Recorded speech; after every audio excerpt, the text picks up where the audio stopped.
രുദ്രാക്ഷം. ബിസിനസ്സുമായിട്ട് ബന്ധപ്പെട്ടാണ് ഇന്ദ്രൻ്റെ മുഖത്തെ ദേഷ്യമെന്ന് അച്ചമ്മയ്ക്കും സ്റ്റെല്ലയ്ക്കും പിന്നീട് മനസ്സിലായി. അവൻ തന്നെ അത് സോൾവും ചെയ്തു. ദിവസങ്ങൾ കടന്നുപോയി. സ്റ്റെല്ലയുടെ പീരിയഡ്സ് കഴിഞ്ഞു. അവൾ പഴയതുപോലെ ഉഷാറായി. ഇന്ദ്രൻ അവളോട് കൂടുതൽ സ്നേഹവും കരുതലും കാണിച്ചു. അവൻ അറിയായിരുന്നു അവൾക്ക് അവൻ്റെ പിന്തുണ ആവശ്യമാണെന്ന്. ഒരു ദിവസം വൈകുന്നേരം ഇന്ദ്രനും സ്റ്റെല്ലയും പൂന്തോട്ടത്തിൽ അച്ചമ്മയോടൊപ്പം സമയം ചെലവഴിക്കുകയാണ്. പഴയ കാര്യങ്ങളൊക്കെ പറഞ്ഞ് അച്ചമ്മ കുറേ നേരം ഇരുന്നു. അച്ചമ്മയ്ക്ക് ഇന്ദ്രനും സ്റ്റെല്ലയും ജീവൻ്റെ ജീവനാണ്. അന്ന് രാത്രി കിടക്കാൻ നേരം ഇന്ദ്രൻ സ്റ്റെല്ലയോടൊരു കാര്യം പറഞ്ഞു. സ്റ്റെല്ല, എനിക്ക് നിന്നോട് ചില കാര്യങ്ങൾ പറയാനുണ്ട്. സ്റ്റെല്ലയുടെ ഉള്ളിൽ ചെറിയൊരു വെപ്രാളം തോന്നി. ഇന്ദ്രൻ്റെ മുഖത്തെ ഗൗരവം കണ്ടപ്പോൾ അവൾക്കെന്തോ പേടിയായി. എന്താ ഏട്ടാ? അവൾ പതിഞ്ഞ സ്വരത്തിൽ ചോദിച്ചു. നിനക്കറിയാലോ നമ്മൾ ഏത് സാഹചര്യത്തിൽ വിവാഹിതരായവരാണെന്ന്. നിന്റെ ആഗ്രഹം ഞാൻ സാധിപ്പിച്ചു. സ്റ്റെല്ലയുടെ കണ്ണുകൾ നിറഞ്ഞു. ഇന്ദ്രൻ തന്ന പിന്തുണയും സ്നേഹവും അവൾക്ക് വാക്കുകളാൽ വിവരിക്കാൻ കഴിഞ്ഞില്ല. അവൻ്റെ കണ്ണുകളിലെ ആത്മാർത്ഥത അവൾ കണ്ടു. ഒരു നിമിഷം അവൾക്ക് ഒന്നും പറയാൻ കഴിഞ്ഞില്ല. സ്റ്റെല്ല, നീയൊന്നും പറയുന്നില്ലേ?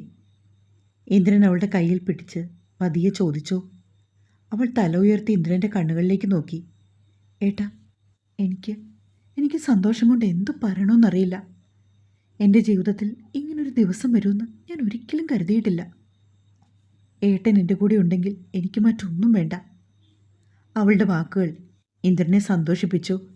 അവൻ അവളെ ചേർത്ത് പിടിച്ചു. അപ്പോൾ ഇത് നമ്മുടെ ജീവിതത്തിലെ പുതിയ തുടക്കമാണ്. അവർ കുറച്ചു നേരം നിശബ്ദമായി പരസ്പരം ചേർന്നിരുന്നു. മുറിയിൽ പ്രണയത്തിൻ്റെ ഒരു നേർത്ത സുഗന്ധം നിറഞ്ഞു. ഇന്ദ്രൻ പതിയെ അവളുടെ നെറ്റിയിൽ ചുംബിച്ചു.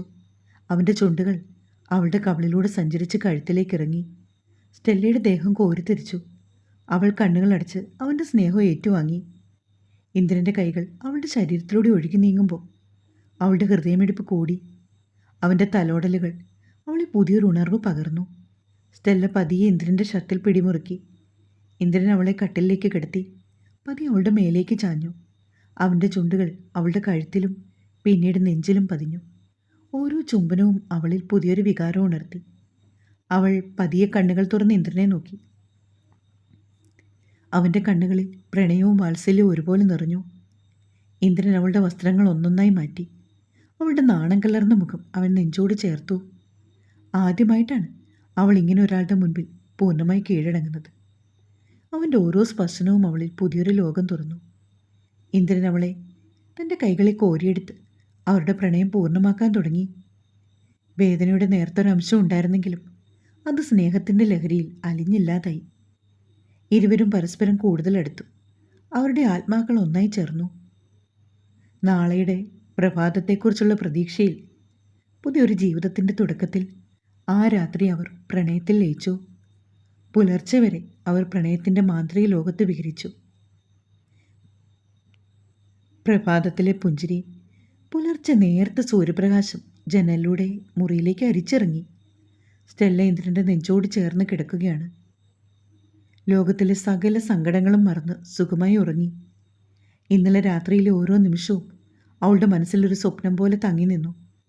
ഒരു പുതിയ ജീവിതത്തിൻ്റെ സുന്ദരമായ തുടക്കം, സ്നേഹം നിറഞ്ഞൊരു ലോകം അതവളെ കാത്തിരിക്കുന്നു. അവൾ പതിയെ കണ്ണു തുറന്നു. ഇന്ദ്രൻ അവളെ തന്നെ നോക്കി പുഞ്ചിരിച്ചു. Good morning. അവൻ അവളുടെ നെറ്റിയിൽ മൃദുവായി ചുംബിച്ചു. അവൻ്റെ ശബ്ദത്തിൽ വല്ലാത്തൊരു വാത്സല്യം. സ്റ്റെല്ലയുടെ മുഖത്ത് നാണം കലർന്ന ഒരു ചിരിയും. ഗുഡ് മോർണിംഗ് ഏട്ടാ. ഇന്നലെ ഇഷ്ടായോ അതോ? ഇന്ദ്രൻ അവളുടെ മുടിയിഴകളിൽ തലോടി ചോദിച്ചു. അവൾ അവൻ്റെ നെഞ്ചിൽ മുഖം ഒളിപ്പിച്ചു. അവളുടെ വാക്കുകളിൽ നിഷ്കളങ്കമായ സന്തോഷം നിറഞ്ഞു. ഇന്ദ്രൻ അവളെ കൂടുതൽ ചേർത്ത് പിടിച്ചു. ഇനിയങ്ങോട്ട് എല്ലാ ദിവസവും നമ്മൾ ഇങ്ങനെയൊക്കെ തന്നെയാണ് കേട്ടോ. നീ നോ പറയല്ലേ. എനിക്ക് കൊതി തീർന്നിട്ടില്ല, അതാണ്.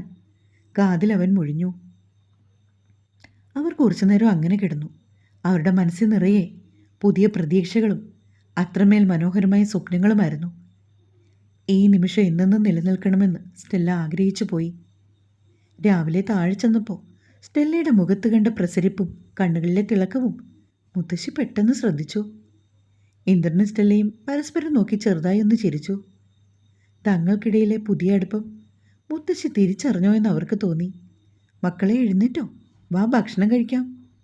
അച്ചമ്മയുടെ ശബ്ദത്തിൽ സ്നേഹം തുളുമ്പി. അവർ മൂന്നുപേരും ഒരുമിച്ചിരുന്ന് പ്രഭാത ഭക്ഷണം കഴിച്ചു.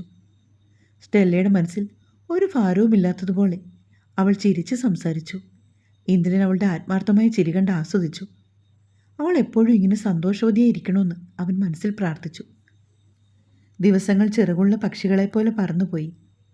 ഇന്ദ്രനും സ്റ്റെല്ലയും തമ്മിലുള്ള ബന്ധം കൂടുതൽ ദൃഢമായി. ഇന്ദ്രൻ സ്റ്റെല്ലയെ കൂടുതൽ സ്നേഹിക്കാനും ശ്രദ്ധിക്കാനും തുടങ്ങി. അവളുടെ ചെറിയ ആഗ്രഹങ്ങളിൽ പോലും അവൻ ശ്രദ്ധ കൊടുത്തു. സ്റ്റെല്ലയും ഇന്ദ്രനെ കൂടുതൽ മനസ്സിലാക്കാൻ തുടങ്ങി. അവൾക്ക് അവനോടുള്ള സ്നേഹം ഓരോ ദിവസവും വർദ്ധിച്ചു വരുന്നു. അതൊരു വേലിയേറ്റം പോലെയാണ്. സ്റ്റെല്ലയുടെ പരീക്ഷാഫലം വന്നു. അവൾ മികച്ച വിജയം നേടി. ആ വാർത്ത ഇന്ദ്രനെയും മുത്തശ്ശിയും ഏറെ സന്തോഷിപ്പിച്ചു. അവളുടെ കഠിനാധ്വാനത്തിനുള്ള മനോഹരമായ പ്രതിഫലമായിരുന്നു അത്. നിനക്കിനി എന്ത് ചെയ്യാനാണ് ഇഷ്ടം സ്റ്റെല്ല? ഇന്ദ്രൻ ഒരു ദിവസം അവളോട് ചോദിച്ചു. കൂടുതൽ പഠിക്കാനാണോ അതോ ജോലിക്ക് പോകാനോ? സ്റ്റെല്ല ചിന്തിച്ചു. അവളുടെ കണ്ണുകളിൽ സ്വപ്നങ്ങൾ മിന്നിമറിഞ്ഞു. ഏട്ടാ, എനിക്ക് ഹയർ സ്റ്റഡീസ് ചെയ്യണമെന്നുണ്ട്. എന്തു വേണേലും നോക്കാം, സർട്ടിഫിക്കറ്റ്സൊക്കെ കിട്ടട്ടെ, അവൻ സ്റ്റെല്ലയെ നോക്കി പറഞ്ഞു. അവൾ സ്നേഹത്തോടെ അവൻ്റെ തോളിലേക്ക് ചാഞ്ഞു. എന്നാൽ അടുത്ത കുറച്ച് ദിവസങ്ങൾക്കുള്ളിൽ സ്റ്റെല്ലയ്ക്ക് ചില ശാരീരിക ബുദ്ധിമുട്ടുകൾ തോന്നി തുടങ്ങി. ചെറിയ ക്ഷീണം, ഓക്കാനം, ഇടയ്ക്കിടയ്ക്കുള്ള തലകറക്കം. ആദ്യം അവളതൊന്നും കാര്യമാക്കിയില്ല. പഠനത്തിൻ്റെ തിരക്കും പരീക്ഷയുടെ ക്ഷീണവുമൊക്കെ ആയിരിക്കുമെന്ന് കരുതി അവൾ സ്വയം ആശ്വസിച്ചു. പക്ഷെ ദിവസങ്ങൾ കഴിഞ്ഞിട്ടും ബുദ്ധിമുട്ടുകൾ മാറുന്നില്ല. പതിവായി മുടങ്ങിയിരുന്ന ആർത്തവവും അവളെ ആശങ്കയിലാഴ്ത്തി. ഒരു ദിവസം രാവിലെ അവൾക്ക് വല്ലാത്ത ഛർദ്ദിയുണ്ടായി. ഇന്ദ്രൻ അത് കണ്ട് പരിഭ്രമിച്ചു. സ്റ്റെല്ല, നിനക്ക് എന്തു പറ്റി? നമുക്കൊരു ഡോക്ടറെ കാണാം. അവൻ്റെ ശബ്ദത്തിൽ ആദ്യം ഉണ്ടായിരുന്നു. സ്റ്റെല്ലയുടെ മനസ്സിൽ ഒരു സംശയം മിന്നിമറിഞ്ഞു. അവൾ വിറയലോടെ ഇന്ദ്രനെ നോക്കി. ഏട്ടാ, എനിക്കെന്തോ. അവളുടെ വാക്കുകൾ പൂർത്തിയായില്ല. അവൾ ഡോക്ടറെ കാണാൻ സമ്മതിച്ചു. പരിശോധനകൾക്ക് ശേഷം ഡോക്ടർ അവരെ നോക്കി വാത്സല്യത്തോടെ പുഞ്ചിരിച്ചു. അഭിനന്ദനങ്ങൾ സ്റ്റെല്ല, നിങ്ങൾ ഗർഭിണിയാണ്. ആ വാക്ക് കേട്ടപ്പോൾ സ്റ്റെല്ല ഇന്ദ്രനും ഒരുപോലെ ഞെട്ടിപ്പോയി. കേട്ടത് വിശ്വസിക്കാനാവാതെ ഇരുവരും തരിച്ചു നിന്നു. ഒരു നിമിഷം അവൾക്ക് ഓക്കെ സ്റ്റെല്ല, ഹാപ്പിയായിട്ടിരിക്കും കേട്ടോ. നന്നായി ഫുഡൊക്കെ കഴിച്ച് കുറച്ച് ആരോഗ്യം വെക്കണം. രണ്ടാൾക്കുള്ള ഫുഡ് ഡെയിലി കഴിച്ചോണം. ഡോക്ടർ പറയുന്ന കേട്ട് സ്റ്റെല്ല തലകുലുക്കി. ഇരുവരും ഹോസ്പിറ്റലിൽ നിന്നിറങ്ങി. സ്റ്റെല്ല, അവൻ്റെ ശബ്ദം ഇടറി. ഒരു നേർത്ത വിറയലോടെ അവൻ അവളെ നോക്കി. സ്റ്റെല്ലയുടെ കണ്ണുകളിൽ നിന്ന് ആനന്ദക്കണ്ണീരൊഴുകി.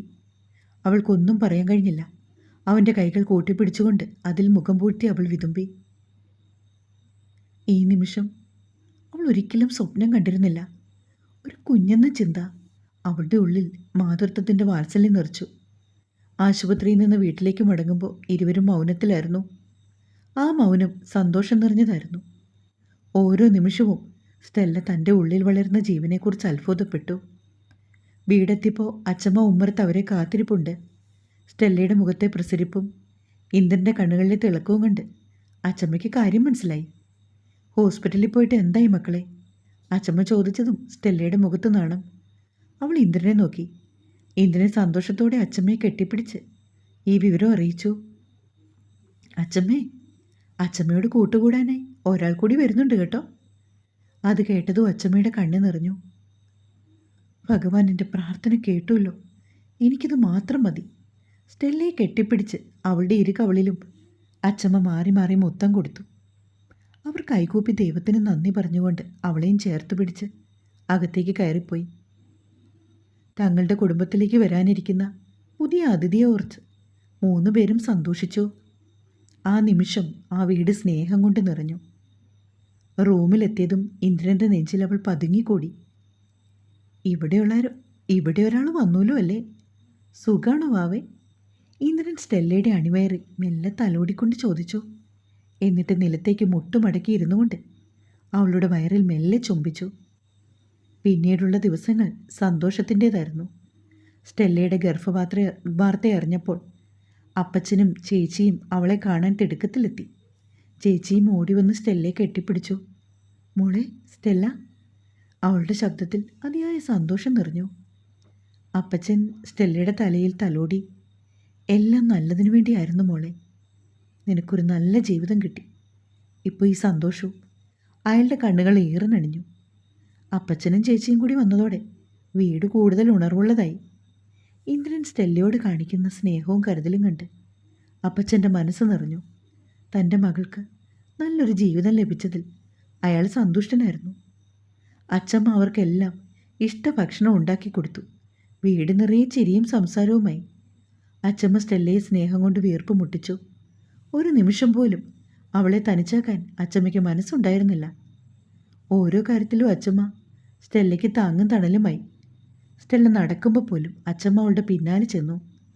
സൂക്ഷിച്ച് നടക്കണേ മോളെ, വഴുവഴുപ്പുണ്ടാകും. അച്ചമ്മയുടെ കണ്ണുകൾ എപ്പോഴും സ്റ്റെല്ലയുടെ ചലനങ്ങളിലായിരുന്നു. രാവിലെ സ്റ്റെല്ല ഉറക്കമുണരുമ്പോൾ അച്ചമ്മ കാപ്പിയുമായി അവളുടെ അടുത്തേക്കെത്തും. ഇത് കുടിച്ച് എഴുന്നേക്കും മോളെ, ക്ഷീണം മാറിക്കോളും. അവൾക്ക് ഇഷ്ടപ്പെട്ട ഭക്ഷണം പാകം ചെയ്യാനും അച്ചമ്മ തങ്ങളുടെ വീട്ടിൽ സഹായത്തിന് നിൽക്കുന്ന സ്ത്രീയോടൊപ്പം സമയം കണ്ടെത്തി. രാത്രിയിൽ ഉറങ്ങും മുൻപ് അച്ചമ്മ സ്റ്റെല്ലയുടെ വയറ്റിൽ തലോടി കുഞ്ഞുവാവയോട് സംസാരിക്കും. മോളൂട്ടി, വേഗം വായോ, അച്ചമ്മ കാത്തിരിക്കുവാണേ. അച്ചമ്മയുടെ ഈ കരുതൽ സ്റ്റെല്ലയുടെ മനസ്സ് നിറച്ചു. കാത്തിരിപ്പിൻ്റെ മധുരം. ദിവസങ്ങൾ ചിറകുള്ള പക്ഷികളെപ്പോലെ വീണ്ടും പറന്നുപോയി. സ്റ്റെല്ലയുടെ വയറ് വലുതാകാൻ തുടങ്ങി. ഓരോ ദിവസവും കുഞ്ഞിൻ്റെ ചലനങ്ങൾ അവൾക്ക് കൂടുതൽ സന്തോഷം നൽകി. ഇന്ദ്രൻ അവളെ ആശുപത്രിയിൽ കൊണ്ടുപോകാനും എല്ലാ പരിശോധനകൾക്കും കൂടെ നിൽക്കാനും ശ്രദ്ധിച്ചു. ഇടയ്ക്കൊക്കെ ഛർദി വരുന്നതൊഴിച്ചാൽ അവൾക്ക് വലിയ കുഴപ്പമില്ലായിരുന്നു. 6 മാസത്തെ സ്കാനിങ് കഴിഞ്ഞ് ഇരുവരും വീട്ടിലേക്ക് മടങ്ങി വരുവാണ്. ഇന്ദ്രേട്ടാ, അച്ചമ്മ എപ്പോഴും പറയുന്ന പെൺകുട്ടിയാണെന്നാ. ഞാനും കേൾക്കാറുണ്ട്. അച്ചമ്മ നിൻ്റെ വയറ് കാണുമ്പോൾ ലക്ഷണം നോക്കി പറയുന്നതാ. ഞാനും ഇപ്പോൾ പെൺകുട്ടിയാണെന്നോർത്ത് പേര് വരെ കണ്ടുപിടിച്ചിരിക്കുക. എന്തു പേര്? പെട്ടെന്ന് ഇന്ദ്ര മുഖം തിരിച്ച് അവളെ നോക്കി. അതൊക്കെ സർപ്രൈസ്, ഇപ്പം പറയില്ല. അതെന്ത് വർത്താനാടി, കേൾക്കിട്ടെന്നേ. ഇപ്പം പേര് പറഞ്ഞിട്ട് ഇനി അഥവാ ആൺകുട്ടിയായാലോ? ആൺകുട്ടിയായ അന്നേരം വേറെ പേര് കണ്ടുപിടിക്കാം, അതുപോലെ. ഇന്ദ്രേട്ടൻ എന്ത് തോന്നുന്നു, ആൺകുട്ടിയാണോ അതോ പെൺകുട്ടിയാണോ? എന്തായാലും എനിക്ക് സന്തോഷം പെണ്ണെ. യാതൊരു കുഴപ്പവും കൂടാതെ കുഞ്ഞിനെ കയ്യിലോട്ട് തന്നാൽ മാത്രം മതി. അവൻ പറഞ്ഞതും സ്റ്റെല്ല ഒന്ന് പുഞ്ചിരിച്ചു.